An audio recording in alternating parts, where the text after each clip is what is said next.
Hey everyone. Alright, so I've had time to let the batteries charge and myself charge, and we're going to continue on. And we're picking up at The Life of Pi. Now, this movie, I believe, was shot in 3D, and famously, the VFX studio that won the award for Best VFX the year this movie came out ended up going out of business like the day before they won the award or the day after. It was a really ironic tragedy. But this is a fantastic 3D movie that I would highly recommend from everyone's collection. And I personally don't have it in top 10, but this is a really good one. If you have it, show your people that are kind of skeptical about 3D. They have a really nice scene with some flying fish where they mess with the aspect ratio. You can tell they really had 3D in mind for this when they were filming this movie. And it's a genuinely great movie anyway. Moving on, oh boy, what we got here? We got the Lion King Diamond Edition. This is like the rarest version of the movie, and you can tell there's another version of this that has like a red outline, but this is like the actual. This is the one that was released in the U.S., I believe, and this is the best way to watch the Lion King, and that is because the 3D in this movie is extremely well done. Even the post conversion on the characters, everything fantastically done. There's the shots of Africa look so beautiful in 3D. There's a lot of pop out in this movie. They really have a lot of fun. This is one of the best 3D Blu-rays that I own, and it's a nice thick case. It looks really good. I'm glad this movie got a post conversion because it's fantastic. I mean, it's the quintessential Disney Renaissance film to own. Now we're coming up on another this isn't my trilogy, this is my roommate's, but it's part of the collection anyway. And what we're looking at here is the Lord of the Rings, and what can you really say? These are 2D movies, but I got a story about that. So these are the extendeds, which that is the only way you should be watching The Lord of the Rings, is the extended versions of these films. And they don't even feel their length either, man. They go by fast.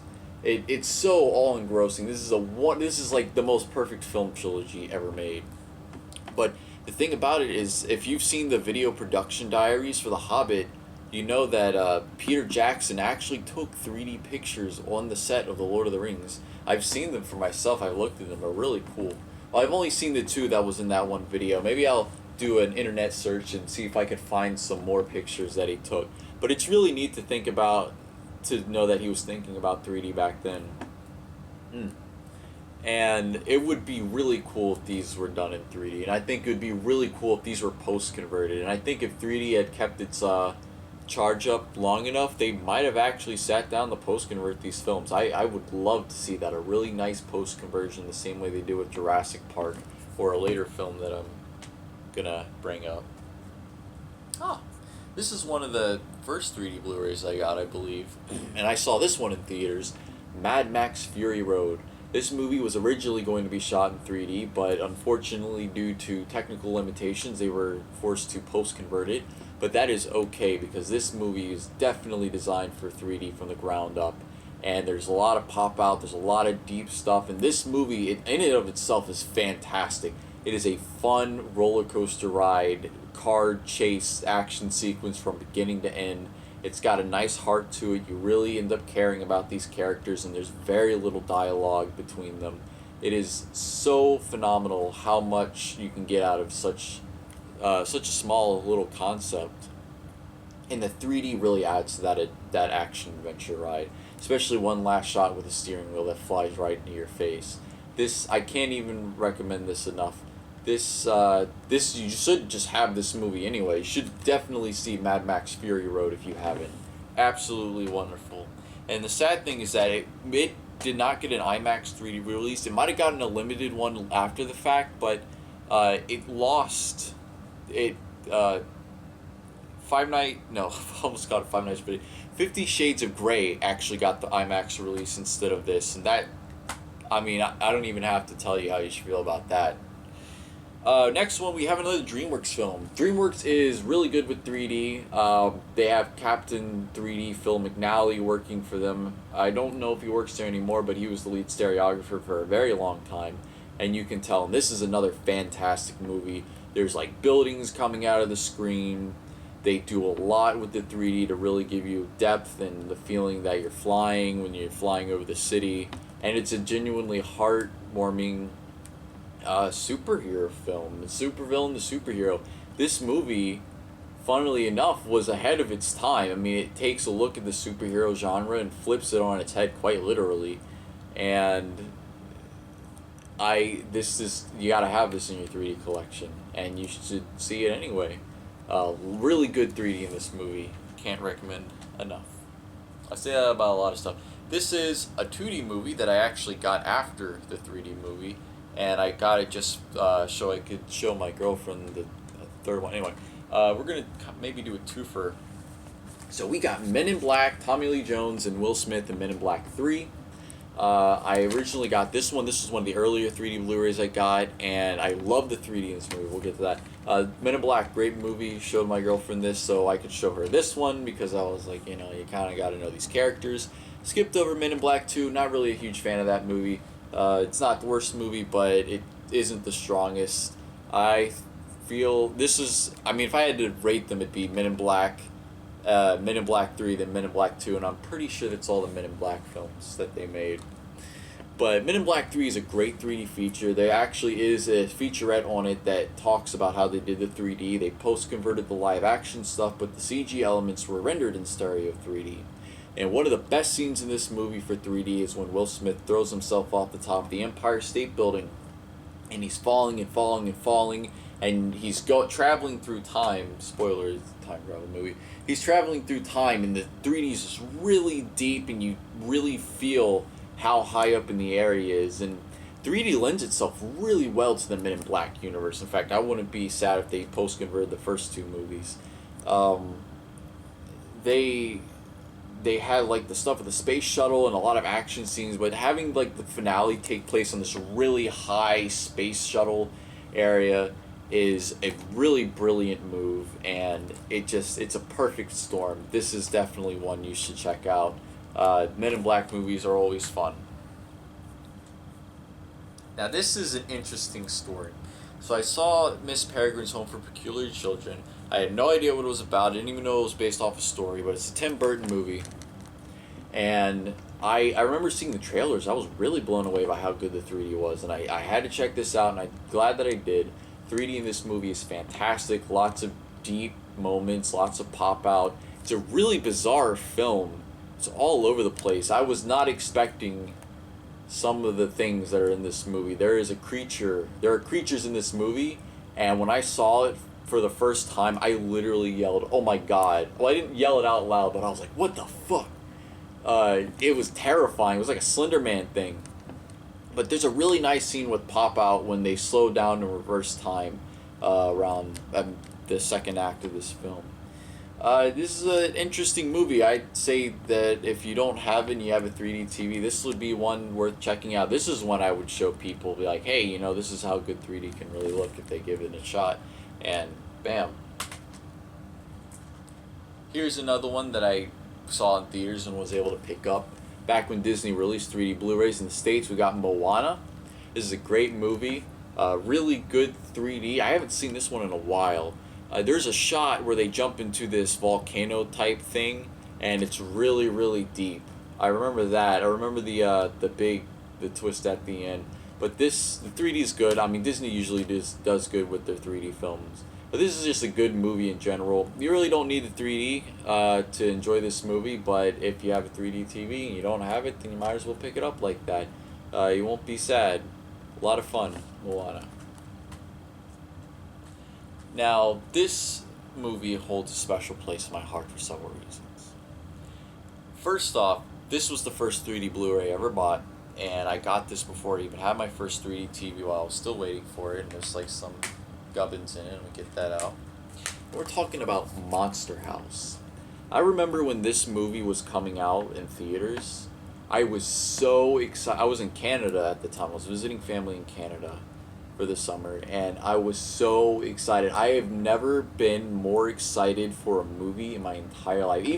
Even nowadays, like I was the closest I got was like Endgame and Infinity War. That's the closest I've gotten to be excited for a movie like this. I but it doesn't even come close. I was so hyped for this movie, and I saw it, and I absolutely love this movie. It is underrated classic.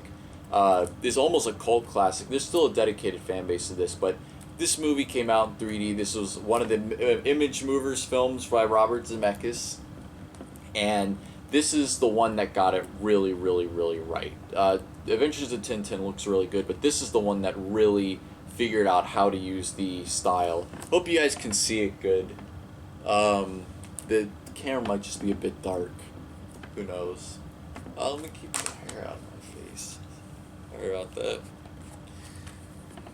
Really good 3D, deep. It has pop outs. It's great, and it's just a fantastic film. I would recommend watching it. It is a very good mix of creepy and dark, and you don't have to worry too much about kids getting scared. But it is a little bit of a scary film in and of itself. It actually almost got a PG-13 rating. That was really close, but it didn't quite make it there. They had to change a few things.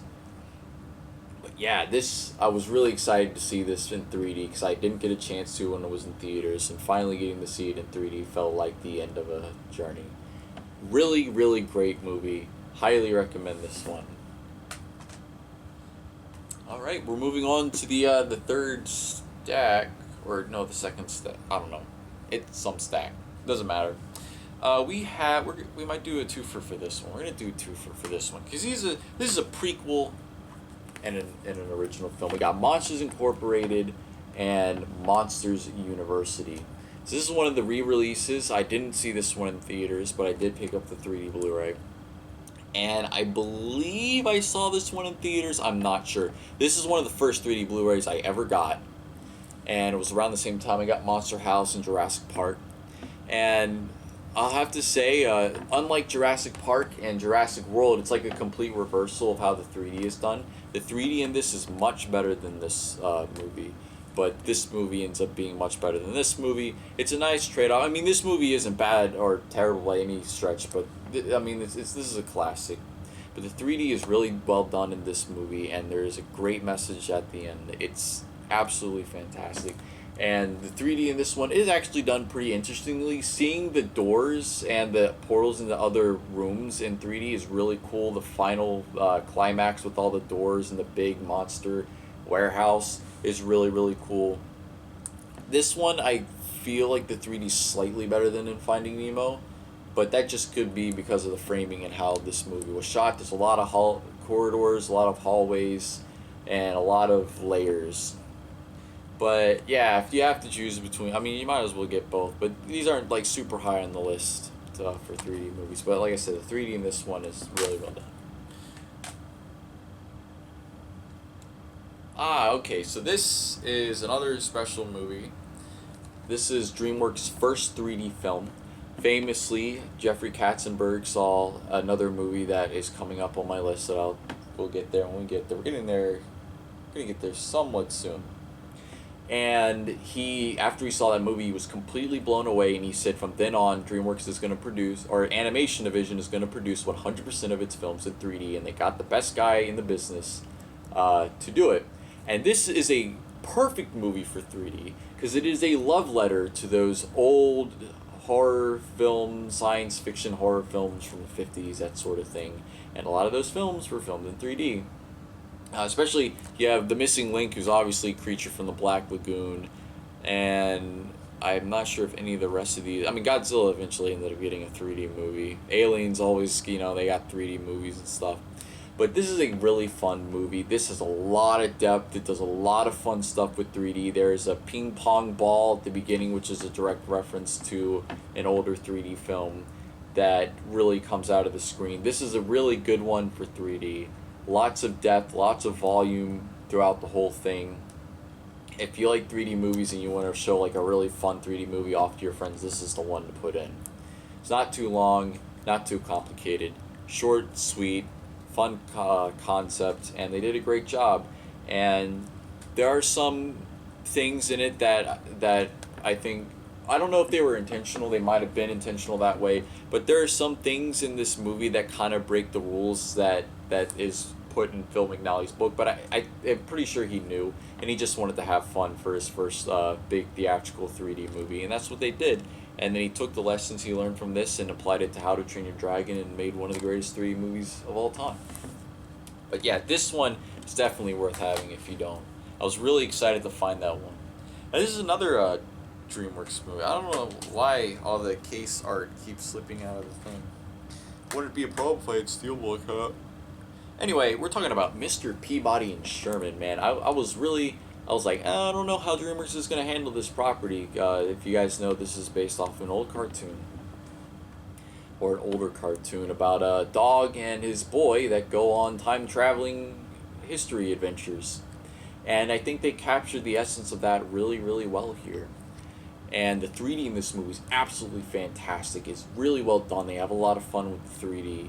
And it's just a really feel-good movie with a lot of fun history jokes. And it pretty much is that original show, but done as a feature-length film with several different time periods.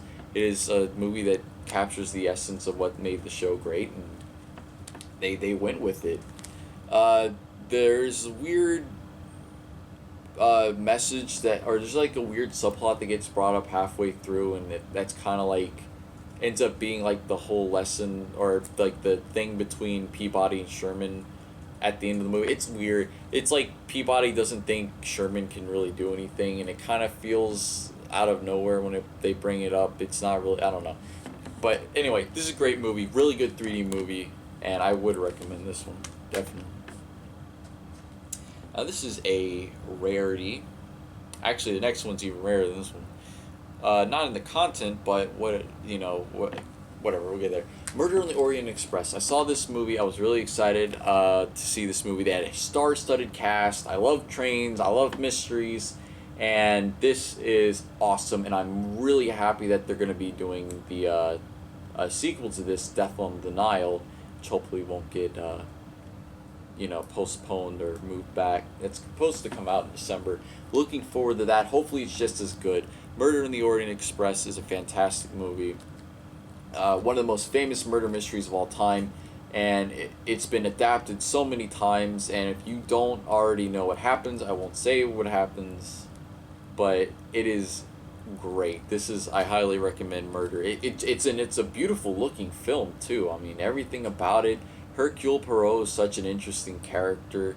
It is very well done. Everyone brings their A game to the table, and I am very excited to see him continue his adventures in Death on Denial, which they actually reference at the end of the thing. It was probably just like a reference, like, oh, it's another famous story that he's in, and then they were like, oh, well, it made a lot of money and it was successful, so we're going to continue with that. Now this one, I don't really care about.